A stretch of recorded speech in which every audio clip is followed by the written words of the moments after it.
The setup: lies, lust, and greed in the friend group. In a bustling city where everyone was chasing something: money, status, or just the next thrill, a group of friends found themselves tangled in a web of lies, jealousy, and betrayal. What started as a tight-knit circle of trust had slowly unraveled into a toxic mess of greed and manipulation. At the center of it all was Kika, a sharp-tongued woman with a knack for seeing through people's facades. But even she couldn't have predicted how deep the deception ran. The group was a mix of personalities, each with their own secrets. There was Lena, the sweet-faced one with freckles and a smile that could disarm anyone. But behind that smile was a pathological liar, who thrived on stirring up drama. Then there was Marcus, the reckless charmer who neglected his health and lived for the moment. He was always the life of the party, but his carefree attitude masked a darker side, one that would soon come to light. Shay, the overly friendly one, was the glue that held the group together, or so she thought. Her naivety made her an easy target for manipulation, and she often found herself caught in the crossfire of the group's endless drama. The trouble began when money went missing. A significant amount, enough to make everyone suspicious. At first, it was just whispers, quiet accusations, and sideways glances. But as the days went on, the tension grew. Kika, always the one to confront things head-on, started digging.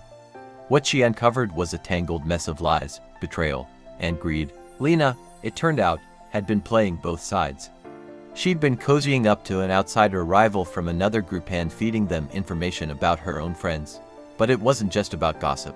Lena had been involved in a scheme to manipulate the group for money.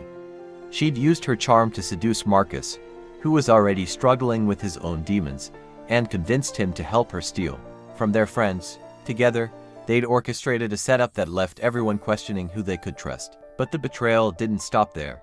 Shay, the one who always tried to see the best in people, had been unknowingly dragged into the mess. Lena had used her as a pawn, feeding her lies about Kika to turn her against her closest friend. By the time Shay realized what was happening, it was too late. The damage had been done. The drama spilled over into their professional lives, too.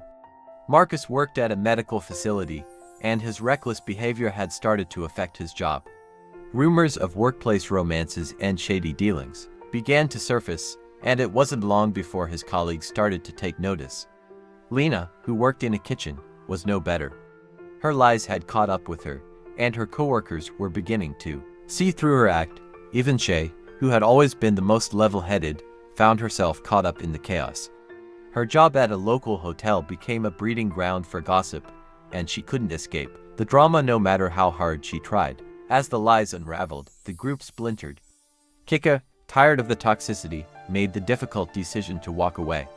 She'd seen the signs: the jealousy, the greed, the recklessness, and she knew she had to protect herself. Marcus, realizing the extent of his mistakes, tried to make amends, but it was too late.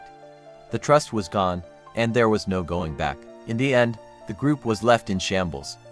Lena, exposed as the mastermind behind the betrayal, disappeared into the night, leaving behind a trail of broken friendships and unanswered questions. Marcus, haunted by his choices, vowed to turn his life around, but the road to redemption would be a long one. And Shay, heartbroken and disillusioned, began to rebuild her life, one step at a time. As for Kika, she emerged stronger than ever. She'd learned the hard way that sometimes the only way to protect yourself is to let go of the people who drag you down. The betrayal had been painful, but it had also been a wake-up call. She was done with the drama, the lies, and the toxic energy. It was time to focus on herself and her future, and this time, she wasn't looking back.